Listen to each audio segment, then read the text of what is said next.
पहुँचते तो मान सिंह जी पूछते हैं, आपके पिताजी कहाँ हैं? अमर सिंह डाकू टाइप आदमी अपने 1500, अभी पढ़ेंगे 1583 का जो युद्ध हुआ था, 1583 के युद्ध में सलावत खां को घोड़े से ही फाड़ देता है। मतलब एक भयंकर राजकुमार हुआ है अमर सिंह चित्तौड़ मेवाड़ का। मेवाड़ के राजवंशों में हमें तो लगता है महाराणा प्रताप की प्रतिभा के आगे अमर सिंह की प्रतिभा को दबा दिया गया। अमर सिंह की प्रतिभा को दबा दिया गया। तो अमर सिंह जब मिलता है तो कहते हैं पिताजी के तो भिखार है, उल्टे सीधे जवाब देता है। तो मान सिंह जी तुरंत कहते हैं यार ये बहुत बेकार कर रहा है, बहुत। उठ के मान सिंह जी चल देते हैं वहाँ से। चलते वक्त फिर से कहता है मिर्जा ये फिर से कहते हैं कि क्या राणा जी बिल्कुल नहीं मिलेंगे? तो ये कहता नहीं मिल पाएंगे, और उन्हें तो हमें ही भेज दिया है। तो मिर्जा राजा मान सिंह से भी कहते हैं राणा जी की मुलाकात भी इनसे नहीं हुई थी, और इनसे अमर सिंह की मुलाकात हुई थी। और ये मान सिंह दरबार में आता है, वापस जब आगरा आता है तो अकबर से कहता जहाँपनाह, आपने मुझे उनके पास बेइज्जत होने के लिए भेज दिया था। अगर जो आप मुझे कुछ सैनिक की टुकड़ी दे देते तो उसको वहीं हरा किया जाता, और हरा के संधि करवा देता। संधि करने से क्या रखा है, उसे हरा देता मैं। अकबर समझदार आदमी था। अकबर ने कहा इस बार इनके पिताजी भगवान दास को भेजते हैं। यंग लड़का था तो नहीं बात बन पाई, अब भगवान दास जी जाएंगे। तो भगवान दास जी भी गए तो कहते हैं कि राणा जी आए, इनसे मिलते हैं, क्योंकि जो राज परिवारों में होता था कि राजा से राजा मिलेगा। तो भगवान दास जी उस समय शासक थे, कछुआ वंश के शासक थे, जयपुर पर। हालांकि तब जयपुर की राजधानी नहीं थी, तो कछुआ वंश में शासन कर रहे थे उस समय। तो राणा जी इनसे मिलते हैं, बातचीत करते हैं, लेकिन कहते हैं आपने तो संधि स्वीकार कर ली, लेकिन हम इनसे संधि नहीं करेंगे। अकबर ने एक और प्रयास किया, 1573 में ही टोडरमल को भेजा।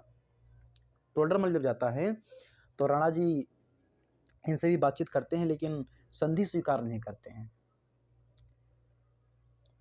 1572 में जलाल खां कोरंची आया, 1573 में मिर्जा राजा मान सिंह, फिर 1573 में उनके पिता भगवंत दास, और 1573 में ही टोडरमल आए थे।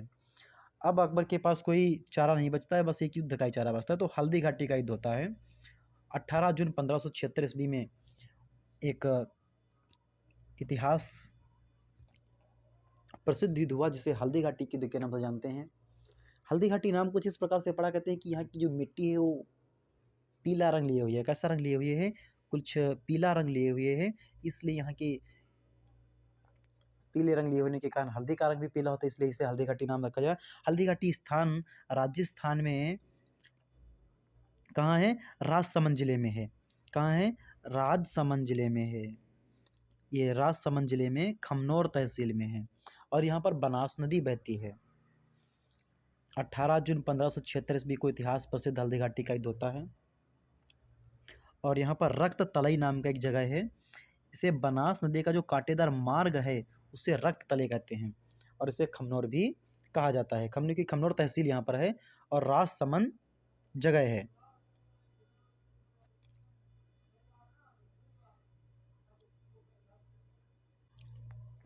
अकबर के द्वारा महाराणा प्रताप पर भेजे गए अभियानों में सबसे पहला अभियान यही आता है। 18 जून 1576 ईस्वी को हल्दी घाटी का युद्ध होता है, जो कि खमनौर तहसील राजसमंद में बनास नदी के किनारे रक्त तलाई मतलब स्थान के पास युद्ध हुआ था। इस युद्ध का जो है प्रत्यक्षदर्शी अकबर के दरबार में रहा करता था, इतिहासकार का नाम था बदायूनी। क्या नाम था? बदायूनी। बदायूनी ने इस युद्ध का नाम दिया है गोकुंदा का युद्ध। क्या कहा इस युद्ध को? गोकुंदा का युद्ध कहा है। और ब्रिटिश के इतिहासकार हुए हैं कर्नल जेम्स स्टुअर्ट। इसे मेवाड़ का धर्मोपल्ली कहते हैं, और यह धर्मोपल्ली यूनान का एक बड़ा युद्ध स्थल है। इसकी बात हम आगे करेंगे। तो हम मतलब धर्मोपल्ली स्थान मतलब इसे धर्मोपल्ली के से जोड़ने की कोशिश की है। और खमनौर का युद्ध से अबुल फजल ने कहा है। बदायूनी ने अपनी पुस्तक त्वारीकुल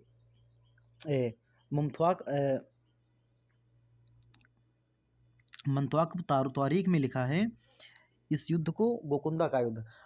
और जब ये युद्ध करने के लिए जा रहे थे, राणा जी से युद्ध करने के लिए जब ये लोग निकल रहे थे, अजमेर से इनके लोगों की सेना निकली थी, तो वहाँ ये बदायूनी कहता है हम भी सेना के साथ जाएंगे। सैनिक कहते हैं तुम कलम चलाने काम तुम मत करने के लिए क्या जाओगे।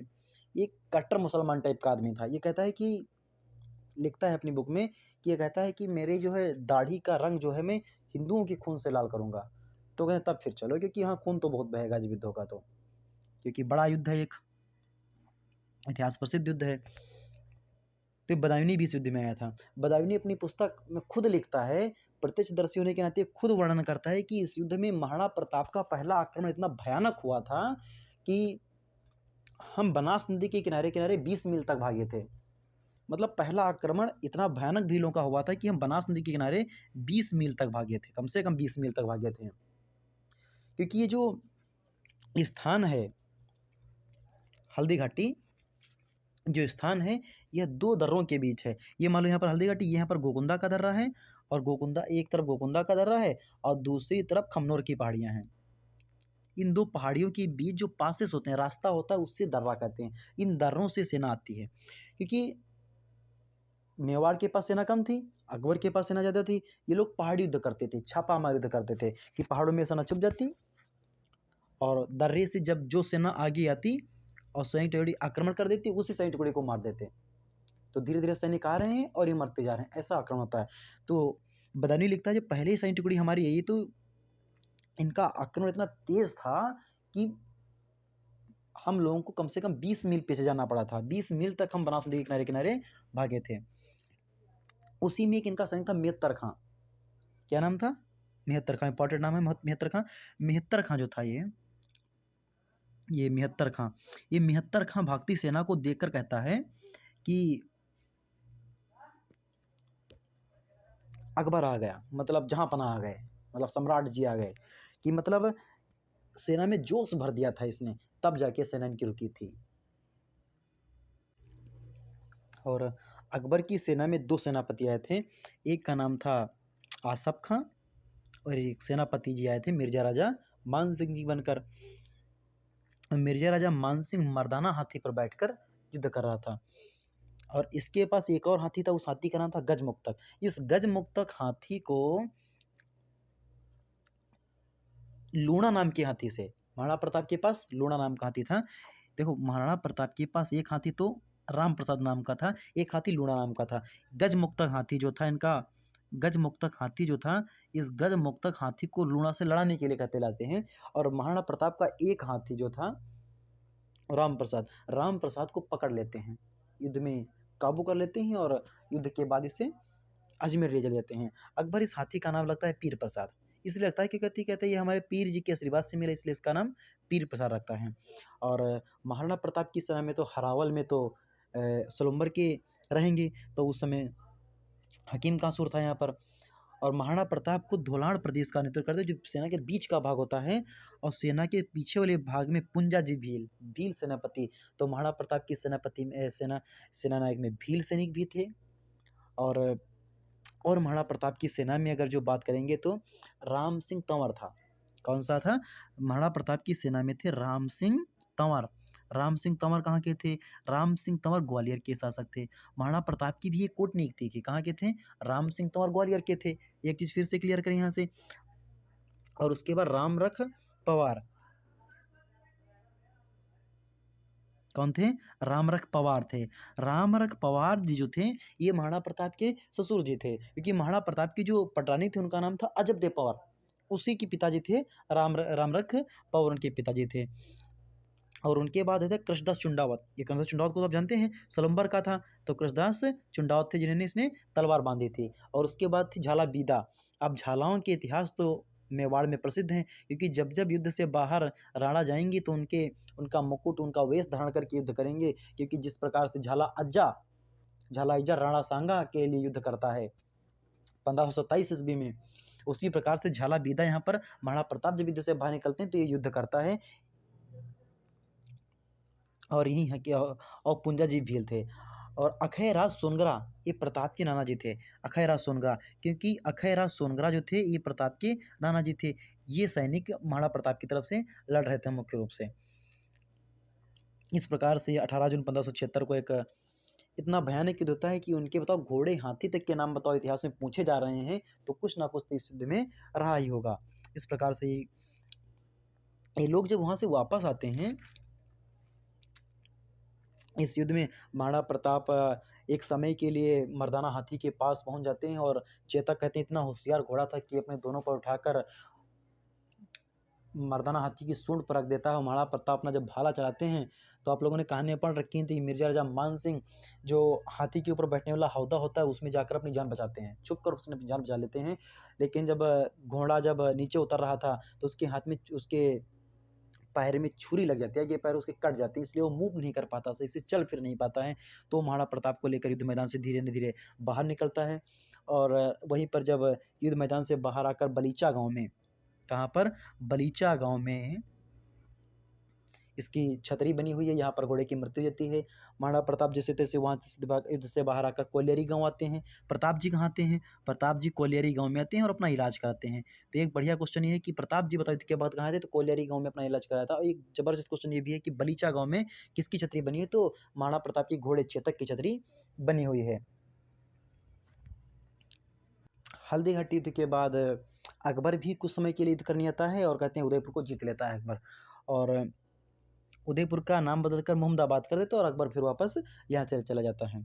उसके बाद आक्रमण करता है शहबाज खां, बहुत इंपॉर्टेंट सेनापति था इनका, अकबर का महान सेनापति शहबाज खां था। कौन था? शहबाज खां युद्ध करने के लिए आता है। शहबाज खां लगातार 3 बार आक्रमण करता है, 1577 में, 1578 में और 1579 में। लगातार 3 आक्रमण करता है शहबाज खां। शहबाज खां जब आक्रमण लगातार कर रहा होता है तो उसमें अपने दूसरे आक्रमण में इसने कुंभलगढ़ दुर्ग को जीत लेता है। कौन से? कुंभलगढ़ दुर्ग को जीतता है। तो अकबर का एकमात्र सेनापति था शहबाज खां। इसने किसे जीता था? इसने कुंभलगढ़ दुर्ग को जीत लिया था शहबाज खां ने। लेकिन महाराणा प्रताप को पकड़ने में कोई सफल नहीं रह पाया, जो भी शासक आया। शहबाज खां के बाद युद्ध करने के लिए आता है अब्दुल रहीम खान खाना युद्ध करने के लिए आते हैं। कौन आते हैं? अब्दुल रहीम खान खाना युद्ध करने आते हैं, जो आते हैं 1580 के करीब में आते हैं। अब्दुल रहीम युद्ध करने आते हैं, इनके दोहे पढ़ रखे हैं आपने बचपन में, ये 1580 में युद्ध करने आते हैं। लिखने पढ़ने वाले आदमी थे। अकबर अपने दरबार में प्रत्येक शासक को या प्रत्येक राजा को या प्रत्येक राजकुमार को युद्ध करने के लिए भेज देता, प्रत्येक को कमांडर बनाता, क्योंकि मुगल शासक जो हुआ करते थे, मुगल एम्परर जो था वो युद्ध करने के लिए बहुत कम जाता था। अपने गुलामों को या अपने दरबार में जो रहने वाले थे उन्हीं को युद्ध करने के लिए वो भेजता था, जिनको जीत रखा है। तो अब्दुल रहीम खान खाना रह रहे थे, उनके कैंप वैम्प लगे थे, बड़ी आराम से रह रहे थे, युद्ध करने से मतलब नहीं था। बीच बीच में चिट्ठी भेज देते, बीच बीच में चिट्ठी भेज दिया करते। अब कि हमने आक्रमण किया और प्रताप वहाँ से निकल गए, हमारे कुछ सैनिक मारे गए, हम वापस आ गए। अब अकबर वहाँ से रिप्लाई भी नहीं कर सकते, क्यों नहीं पकड़ पा रहे? क्योंकि तो ये पूछ सकते थे फिर मान सिंह जी और हमारे शहबाज खान और खुद आप ये क्यों नहीं पकड़ पाए प्रताप को? क्योंकि कई शासक युद्ध करने के लिए प्रताप से आए। यहाँ तक कि मान सिंह जब हल्दीघाटी युद्ध के बाद जो मिर्जा मान सिंह थे और कमांडर आसफ खां, इन लोगों को दरबार में आने से मना कर देता है। ये अकबर की हार के सख्त प्रमाण हैं कि अकबर हल्दीघाटी के युद्ध में हार गया था। अकबर हल्दीघाटी के युद्ध में हार जाता है क्योंकि आसफ खां और मान सिंह को दरबार में आने से मना कर देता है। और ना तो महाराणा प्रताप को पकड़ पाए, ना तो उनकी कोई किसी भाग को जीत पाए। तो पहले इतिहासकार लिख दिया करते थे कि हल्दीघाटी के युद्ध में अकबर के जीते थे, लेकिन अब नहीं ऐसा है। इतिहास मॉडरेट होती रहती, बदलती रहती है, इस पर देखा जाए अगर जो तो महाराणा प्रताप इस युद्ध में, हल्दीघाटी के युद्ध में महाराणा प्रताप की विजय होती है 1576 में। 1580 में कैंपों में जब इनका कैंप शेरपुर गांव में लगा था, एक बार अमर सिंह टहलने के लिए गया होता है वहाँ पर मॉर्निंग वॉक के लिए। वहाँ पर देखता है कि पूछता है यहाँ पर क्या रहीम जी हैं? बोले नहीं है, शिकार करने गए हैं। पूछता और कोई? पूछा और कोई भी नहीं है। तो उन सबको उठा ले जाता है वो, और उठा के जब महाराणा प्रताप इनको देखते हैं तो कहते हैं प्रताप इनको वापस भेज देते हैं। कहते हैं प्रताप इनको वापस भेज देते हैं। तो ये प्रताप की जो है उदारता की कहानियाँ फेमस हैं। या भी कि एक प्रकार से जब प्रताप का चरित्र चित्रण आता है तो लोगों के बीच में धारणा बन जाती है एक महान योद्धा। प्रताप सिर्फ महान योद्धा नहीं थे। यहाँ शेरपुर में जब महिलाएं अब्दुल रहीम खाना की जो स्त्रियां पकड़ी गई, महिलाएं पकड़ी गई, उनको वापस कराता है। महिलाएं दासियां पकड़ी गई, वो भी उस जमाने में राजा 10-10 विवाह कर लिया करते थे, लेकिन प्रताप इनको वापस भेजता है, ससम्मान वापस भेजता है। इसीलिए अब्दुल रहीम खान अपना कैंप हटाकर चले जाते हैं। कहते हैं हम उस आदमी पर आक्रमण नहीं करेंगे। अब्दुल रहीम जी एक दोहा बोलते हैं, धर रसो धर्म रसय, खप जायो खुरसाण, रहीम जी ने लिखा कि धर रसे धर्म रस्यो धर जय खुरसाण, कि मतलब ये खुरासाण से जब आए ये मुगल जो खुरासाण से आए हैं, ये धरातल में चले जाएंगे, इनकी कोई वैल्यू नहीं रह जाएगी, धरती रास्तातल में चली जाएगी, लेकिन प्रताप आपका यश नहीं कभी झुकेगा, आपका यश ऐसे ही फैलता रहेगा। तो अब्दुल रहीम खान ने खाना के बाद युद्ध करने के लिए दिवेर का युद्ध होता है 1582 ईस्वी में। 1582 ईस्वी में दिवेर का युद्ध होता है। इस दिवेर के युद्ध को कर्नल जेम्स टोड ने इसे कहा है मेवाड़ का मैराथन। कर्नल टोड इसे इतिहास राजस्थान के इतिहास का पिता कहा जाता है। कहते हैं इस युद्ध को करने के लिए आता है सुल्तान खान, ये अकबर का चाचा था। कौन था? अकबर का अंकल। सुल्तान खान इस युद्ध करने के लिए आता है और 4 चौकियां बना रखी थी मेवाड़ वालों ने। देवल, कौन कौन सी चौकी थी देखते हैं कि जरा को, कि चौकी इनकी थी देवल,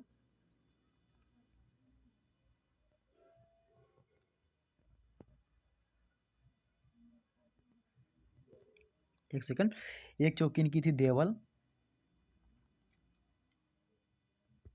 दूसरी चौकी इनकी थी देबारी, तीसरी चौकी इनकी थी देसूरी और चौथी चौकी इनकी थी दिवेर। तो दिवेर पर आक्रमण कर देता है। इस दिवेर की आक्रमण जब करता है ये सुल्तान खान, तो कहते हैं अमर सिंह उस तरीके से इनको घेर कर मारता है 3 तरफ से, और सुल्तान खान को तो घोड़े समेत बीच से चीर देता है। अमर सिंह बहुत ही बहादुर शासक था। एक बार सुल्तान खान इस युद्ध में बहुत ही भयानक तरीके से अकबर की इसमें हार होती है। एक एक सैनिक को मार दिया था इन लोगों ने इस युद्ध में। और 1584 ईस्वी में एक अंतिम शासक आता है।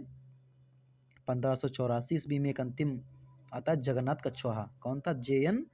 JN के जगन्नाथ कछवाहा 1584-85 में आता है। इसके बाद ये जगन्नाथ कछवाहा तो मांडलगढ़ में वापस जाती, इसकी मृत्यु थी, इसने कोई युद्ध नहीं हुआ इनका। मांडलगढ़ में इसकी 32 खंभों की छतरी बनवाई थी जहांगीर ने, इसकी वापस चला गया था। और इसके 1584 के बाद अकबर ने महाराणा प्रताप पर कोई भी ऐसा आक्रमण नहीं भेजा जिससे युद्ध हो। और इसी युद्ध के बाद 1585 ईस्वी में अकबर परेशान हो जाता है, चावंड पर आक्रमण कर देता है, लूणा चमुंडिया को मार देता है। कहाँ? 1585 में लूणा चमुंडिया को मारकर चावंड बसाया, चावंड पर आक्रमण करता है, लूणा चमुंडिया को मारकर चावंड बसाते हैं। और वहाँ पर इन्होंने कला भी अपनी महल बनवाए, कलात्मक महल बनवाए। यहाँ से मेवाड़ में एक कला का प्रारंभ होता है। तो महाराणा प्रताप कला प्रेमी भी थे और 1615 तक राजधानी रहती है। और महाराणा प्रताप की 1597 में मृत्यु होती है। इनकी स्त्री बाडोली गांव में बनी हुई है, चावंड में केजड़ बांध पर बनी हुई 8 खंभों की छतरी इनकी बनी हुई। महाराणा प्रताप जी की 8 खंभों की छतरी बनी हुई थी। महाराणा प्रताप युद्ध करती है। जब महाराणा प्रताप जब मारे जाते हैं या मर जाते हैं, मारे क्या जाते हैं, मर जाते हैं, महाराणा प्रताप की डेथ हो जाती है, ये कहते हैं जब ये खबर जब अकबर सुनता है तो अकबर की आंखों में आंसू आ जाते हैं। क्या जाते हैं? आंसू आ जाते हैं। तो पृथ्वीराज राठौड़, जब आप पढ़ेंगे बीकानेर राजवंश तो पृथ्वीराज राठौड़ के बारे में पढ़ेंगे आप। पृथ्वीराज राठौड़ ने वैली किशन रुक्मणी ख्यात लिखी है। तो पृथ्वीराज राठौड़ ने कहा कि जहाँ पना आज तो आपका दुनिया का सबसे बड़ा शत्रु मर गया। तो पृथ्वीराज राठौड़ जी कहते हैं, लिखते हैं कि हे प्रताप आज तुम जीत गए। वो अकबर जिसने पूरे भारतवर्ष को जीत लिया, वो अकबर आज तुम्हारी मृत्यु पर दुखी है। तो इस प्रकार से महाराणा प्रताप की एक बहुत ही भीषण कहानी, कुछ चीज़ें अनछुए पहलू रह गए हैं अभी भी, इनको हम एक दूसरे बार रिवाइज करने की कोशिश करेंगे, पिछले टाइम अभी पढ़ेंगे तब। तो इस प्रकार हम महाराणा प्रताप तक पढ़ चुके हैं। इनके कुछ दरबारी विद्वान जो हुए हैं, जैसे चक्रपाणि मिश्रा हो गए, अपने जैन मुनि हेमरत्न सूरी हो गए, माला सांडू हो गए और रामा सांडू हो गए, इनके बारे में भी हम पढ़ेंगे थोड़ा। उसके बाद महाराणा अमर सिंह के पुत्र कर्ण सिंह के पुत्र जगत सिंह प्रथम और चारुमती विवाह, अमर सिंह द्वितीय के पिता जय सिंह, अमर सिंह द्वितीय के पुत्र संग्राम सिंह द्वितीय और जगत सिंह द्वितीय। जगत सिंह द्वितीय के बाद अंतिम शासक भीम सिंह, जिनके समय में कृष्णा कुमार विवाद हुआ था। इन्होंने अंग्रेजों से संधि 13 जनवरी 1818 को कर ली थी। अजीत सिंह और चार्ल्स गंड फर्स्ट के मध्य में हुई थी।